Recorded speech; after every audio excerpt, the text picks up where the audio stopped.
الحقيقة الحالة اللي حاصلة في المجتمع المصري اللي بيطلق عليها البعض حالة الحراك السياسي، واللي فيه حقائق لا يمكن تجاهلها، زي مثلا ان في انتخابات في 2010 للانتخابات التشريعية، انتخابات برلمانية، انتخابات التجديد النصفي لمجلس الشورى، انتخابات رئاسة الجمهورية في 2011، قوانين بتصاغ وتقر من قبل البرلمان او من قبل مجلس الشعب. في امور كتيرة جدا حاصلة بتهمنا بشكل مباشر وبتمس حياة المواطن المصري بشكل مباشر، في حالة طوارئ عايشين فيها من اكتر من 25 سنة، المفروض انها تستبدل بما يعرف بقانون مكافحة الارهاب. ناس كتير جدا عندها تحفظ على هذه الحالة. يا ترى ايه اللي هيحصل في الفترة الجاية؟ مفيش افضل من السياسي المحنك الدكتور مفيد شهاب، وزير الشؤون البرلمانية والقانونية، اللي بيشرفنا النهارده في برنامج 90 دقيقة. وانا بشكرك على تلبية الدعوة دكتور مفيد. لا انا اللي اشكرك، ده لي فرصة اللقاء استاذ معتز. ربنا يخليك. وعايز ابدا الحقيقة بحاجات كتير جدا جدا، يعني من ضمنها تعال نتكلم الاول خالص في رأي حضرتك فيما يطرح على الساحة المصرية. مبدئيا الحالة اللي حضرتك بتتابعها حاليا، احنا عايشين حالة حراك سياسي ولا عايشين حالة فوضى؟ لا انا اعتبرها حالة حراك سياسي. ايجابية؟ طبعا ايجابية. حتى ان حدثت بعض التجاوزات فانا في تقديري يعني ده شيء طبيعي. مجتمع فيه حيوية، مجتمع بيسعى للتغيير والتطوير الى الافضل، مجتمع بتواجهه تحديات كبيرة طبعا، يريد ان يحقق ديمقراطية، يريد ان يحقق حرية تعبير، يريد ان يحقق حرية صحافة، يريد في نفس الوقت ان يكون هناك انضباط ونظام، يريد في نفس الوقت ان هو يعالج مشكلة السكان الرهيبة اللي بنعاني منها من فترة ولم ننجح حتى الان في حلها، مشاكل الامية، كل هذا.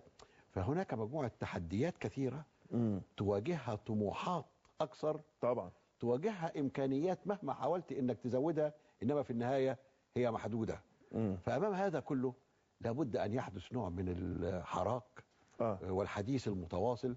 يحدث احيانا ان يكون هناك تجاوز في النقد، انما انا بعتبر ان مجتمع فيه حرية لابد ان يتقبل بعض التجاوز عن ان يطالب بان يعود الى عهد اللا حرية كما كان موجودا قبل هذا. طب من باب قبول التجاوز، هل حضرتك تابعت في الفترة الأخيرة ما نشر في الصحافة المصرية وتم اقتراحه، وخاصة من الأستاذ محمد حسنين هيكل، من تبني موضوع مجلس أمنا كمرحلة انتقالية ويشرف عليها الرئيس حسني مبارك نفسه، على اعتبار ان احنا داخلين على انتخابات رئاسية في 2011، وطرح حتى بعض الأسماء من ضمنها عمرو موسى، من ضمنها زويل، من ضمنها البرادعي. انا متاكد ان حضرتك تابعت الموضوع ده يا دكتور فيه. بس حضرتك باعتبارك يعني نقول ايه حجه دستوريه، تعال نقول بتاريخك السياسي الكبير، يعني انت شايف الكلام ده تقييمه في اي اطار؟ شوف حضرتك، انا اولا مع حريه التعبير مع حريه الاجتهاد، انما في نفس الوقت لما الامر يتعلق بكاتب صحفي كبير، باستاذ متخصص، بشخص له خبره وتجارب، لابد ان يكون هناك حد ادنى من توافر الشروط الموضوعية والقانونية فيما يطرح. كويس. ومن هذا المنطلق أنا أرى يعني يتحدث عن مجلس أمنا يعني يدير الشؤون، في حين أن احنا في مجتمع له مؤسساته، في دستور بيحكمنا، في قوانين بتنظم انتخاباتنا، في مواعيد محددة لانتخابات الرئاسة ومواعيد محددة للانتخابات البرلمانية، واجي أقول أعمل مجلس أمنا. مجلس أمنا إيه؟ هو احنا عندنا فراغ؟ هو احنا عندنا شيء مؤقت بوجد له حل؟ فاذا من حيث الشكل مجتمع منظم فيه دستور فيه قوانين مستقر وآمن، لا يمكن الا ان اطبق الاحكام اللي موجوده فيه. بس هو بيطالب والا انا اتجاوز، بيطالب بتغيير الدستور ده، ان اطالب واجتهد لاطالب دراسه تعديل الدستور. هذا امر وارد، واقول انا ادعو مثلا ان المشرع يفكر في تعديل بعض المواد، وناس تقعد تتحاور وتقعد تتكلم الى ان يتم تعديل الدستور. لابد ان يحترم الدستور. صحيح. فليس من حقك انك تطالب، ليس يعني ممنوع عليك انك تطالب بالتغيير، إنما لابد أن تحترم الدستور القائم وتحترم القوانين القائمة إلى أن تعدل.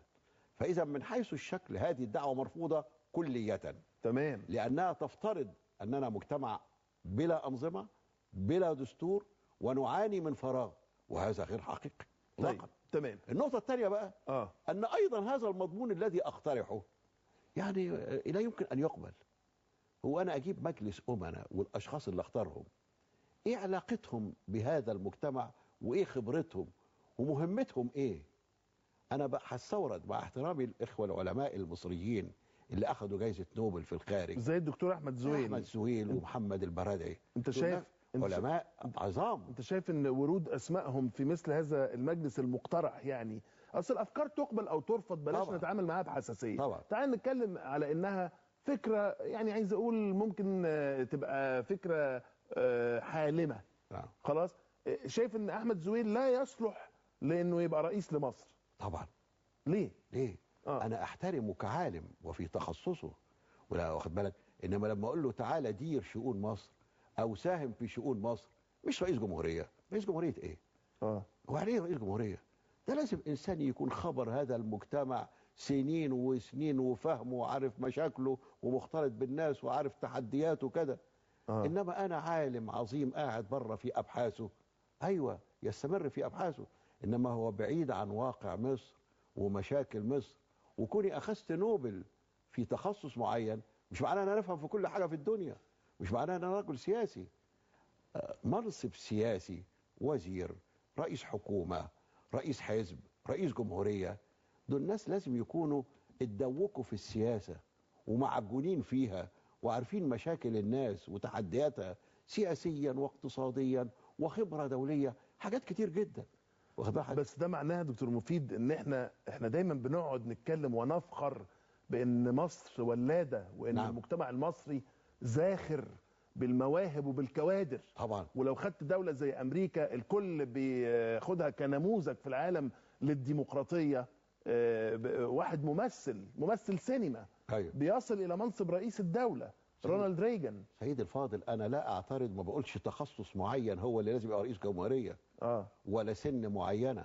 انا عاوزه ابن من ابناء مصر الذي يعرف واقع هذا المجتمع وعاش هذا الواقع وعارف مشاكله وله من رؤيته وفكره وخبرته ما يؤهله لتحمل هذه المسؤولية.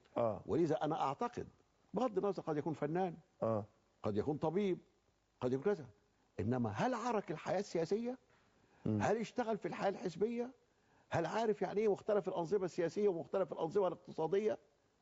هو ده نظرية ورؤية ودراسة وخبرة واقعية وممارسة. دي مسؤولية الدولة، هي مسألة سهلة. فأنا مع احترامي أنا بعتقد أنه بيظلم هؤلاء الناس.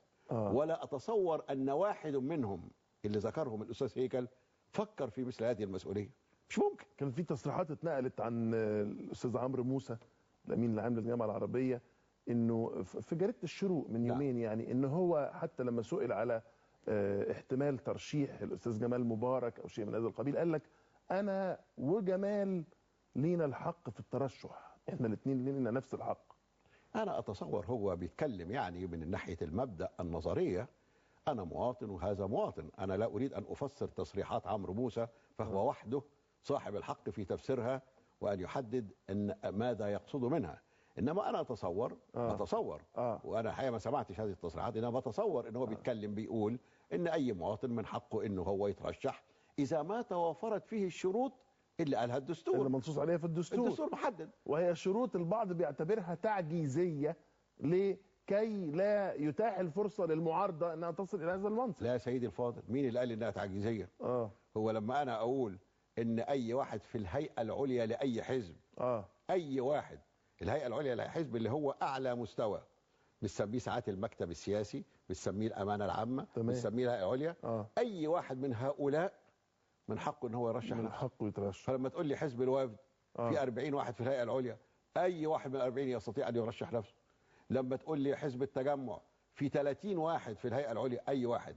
لأن الأصل أن من يرشح نفسه لمنصب كبير مسؤولياته ضخمة كبيرة مثل منصب رئيس الجمهورية لابد أن يكون قد اعترك الحياة الحزبيه وعنده خبره بالحياه السياسيه في البلد. اذا هل هذا تعجيز؟ لا، اذا عمرو موسى بقى بالمنطق ده ما ينفعش برضه يبقى رئيس. هل هو عضو في الهيئه العليا للحزب؟ لا، يبقى ما ينفعش. هو كان انما يقدر يخش. هو راجل يعني الكارير بتاعه او مشواره المهني تخصص في الدبلوماسيه، وراجل كان وزير خارجيه لمصر.